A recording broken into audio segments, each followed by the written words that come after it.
Welcome to Samba Samba. Enjoy the video.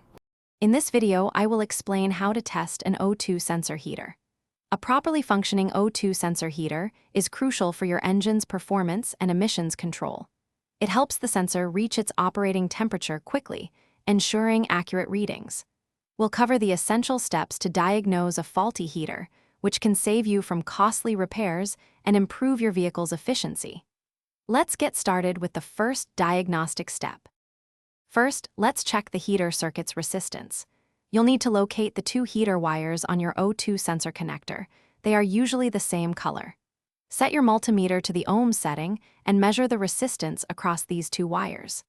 A healthy heater typically shows a resistance value between 5 and 20 ohms.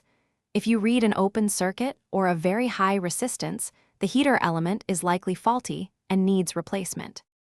Next, verify the heater is receiving proper power. With the O2 sensor disconnected, turn your ignition to the on position, but do not start the engine. Use your multimeter set to DC volts. Check for 12 volts at the vehicle's harness connector, specifically on the power wire.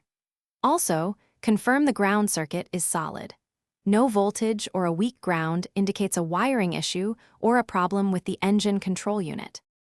After performing these tests, interpreting your results is straightforward. If you measured proper resistance and confirmed 12 volts at the connector, your O2 sensor heater circuit is likely in good working order.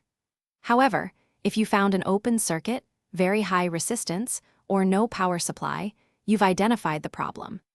In most cases, a defective heater element means replacing the entire O2 sensor to restore optimal engine performance and efficiency.